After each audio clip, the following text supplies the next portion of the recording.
What are the most valuable coins in the world? Well, it depends on your definition, of course. The most expensive coin ever sold at auction was the 1933 Double Eagle, which sold in 2002 for almost $19 million. The most valuable collection of coins is probably the Pogue collection, which fetched almost $200 million at auction. So if I'm trying to collect these things, then obviously I'm going to need a bit more attainable definition.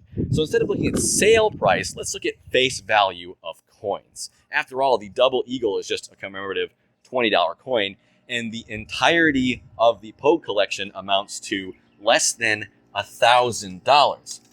So if we look at the face value of coins in the world, one problem we run into is that countries like to print commemorative coins with comparatively higher face value than other coins that people actually usually use to buy things. But if we look at coins that are actually used to buy things, well, according to a Japan Today article, then the coin with the highest face value in the world, depending upon exchange rates, is Japan's own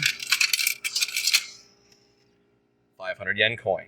Okay, I do want to do my due diligence, so I want to say that while I'm pretty sure that it was indeed the most valuable coin at its launch in 1982, because of course exchange rates differ, and especially in today's economy that has a really weak yen, a 500 yen coin is only $3.58, while, for example, a 5 Swiss franc coin will run you $5.52. The 5 Swiss franc coin has been around since 1850, and while being released in 1982 does make the 500 yen coin easier to collect, it brings me to an interesting question. Why would the Japanese government replace their 500 yen bill with a presumably much more expensive to make 500 yen coin? The answer is pretty interesting. It's vending machines. After all, it's much easier for them to verify a coin than a bill. But if you're anything like me, you're wondering, how the heck is that the actual official reason listed on the Japanese Mint's website as to why they made this coin? Are vending machines really that important? Well, yeah, actually. Look at this thing. Perfect working condition, very nicely kept, refrigerated, and where is it? It's in the middle of nowhere. You know that a company is not going to put a vending machine here unless they can actually make a profit off of it. And even though there's not a soul around to purchase anything from it, it's still lucrative. And if it's lucrative to put a vending machine here, I'm not surprised why they made a whole new coin just for the sake of vending machines. But the problem with having such a valuable coin is that if you could figure out how to, say, counterfeit it, you could make quite the profit. And profit people did. Luckily for counterfeiters, that exact same year, South Korea released a significantly cheaper 500 won coin that had the exact same circumference and metal composition and an almost exact same thickness and weight. It turns out if you drilled a few small holes in the 500 won coin and brought the weight down a little bit to equal the 500 yen coin, pretty much every vending machine couldn't tell the difference and would accept it as a 500 yen coin. And since most vending machines weren't designed to return the exact same coin if you hit the change button before buying anything, people were putting 500 won coins in and withdrawing 500 yen coins out en masse. In response to this problem, it's estimated that about 70% of vending machines nationwide were then reprogrammed to not accept the 500 yen coin anymore, which, if you think about it, kind of defeats the entire purpose they made the 500 yen coin for in the first place. But in true Japanese government fashion, they promptly responded to the problem by issuing a new 500 yen coin that was made up of a different alloy of metals so that vending machines could measure the electrical conductivity of the coin to differentiate it from the 500 won coin. This marked the start of the second version of the 500 yen coin, which entered circulation in the year 2000, which, if you'll remember, was 18 years after the first version was released and found to be a problem. But hey, at least they included a lot of other anti-counterfeiting measures that made it much easier to tell the difference between reals and fakes visually. But remember, these were made for vending machines, and the vast majority of vending machines don't analyze coins visually to tell if they're fake or not. So lo and behold, when you're literally working with the most valuable coin in the world, turns out it's still very lucrative to make counterfeits out of raw materials, even if you can't just repurpose cheaper foreign currencies. So, a short 21 years and boatloads of counterfeit 500 yen coins later, and they finally settled on the current bicolor design. But enough chit-chatting about these coins, it's time I lived up to the title and actually went out and bought some. Alright guys, I got the stuff, but I did run into some interesting policies at the bank though. Carl! Yes, sir? I need a second person for a skit. Are you free? You really want to edit all that crud together? Yeah, you're right. Why don't we just do shot, reverse shot? Is that okay? That's probably for the best. All right. Hi, welcome to what is definitely the bank. How may I help you? Hello. Yeah, I kind of have a strange request.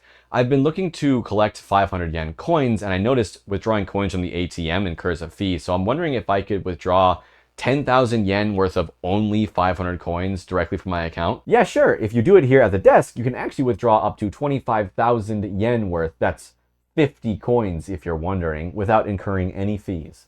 All right, sweet. I would only like 20, though. Okie dokie. That will be 10,000 yen, please. Oh, I can't just, withdraw it directly from my account? Seeming as how we're at the bank? Nah, don't be silly. That'd make way too much sense. But what you can do is withdraw the bills necessary directly from your account from the ATM that you passed by when you walked in. Okie dokie then. I guess I will be right back then. Okay, I'll be waiting. Okay, I am back. I changed my mind. I want the 50. Here's my money. My pleasure. Here you are. Thank you much. Have a nice day. So now we've finally gotten to the part of the video where we can look at all the pretty little coins. Of the 51 coins I got during this video, I was unable to obtain any of the oldest variety of coins. The one I got from the vending machine was of the newest family, and every single one of the 50 coins that I got from the bank were from the second family of coins. The newest bicolor clad coin is the one with the most security features though, so I will be going over exactly how they're trying to be counterfeiters with this coin. The first is that instead of being made from a single alloy, it's actually made from 3 different kinds of metals.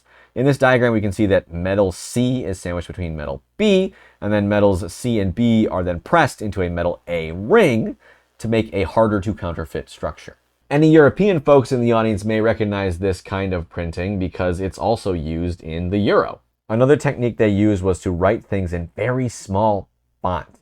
If I can focus properly, you can see right here the word Japan is written, and it's big enough to be seen by the naked eye, but small enough to make it really hard for counterfeiters to reproduce it. The government website also bragged about how this was the first coin in the world to ever have helical ridges with 2 different pitches, which just means that the distance between these and the distance between these are different, which cool, I guess. But in my opinion, the coolest thing about these coins are the hidden images written inside the zeros in the 500. It can be kind of tough to show on camera, but if you get the angle and the lighting right, you can see that in one direction it says 500 yen, and in the other direction it says Japan. The last 2 things are so tiny that I couldn't capture them on my camera, and I had to just use the pictures from the government website itself. But on the top of the Polonia leaf here, you can see a bunch of little tiny dots, and surrounding where it says Nihon Kuni, which just means the country of Japan, there are micro stripes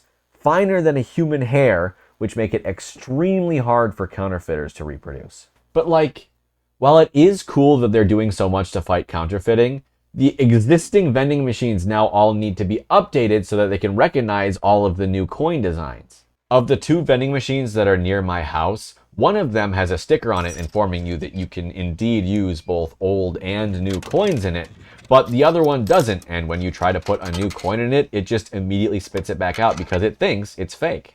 And that's the long and short of it.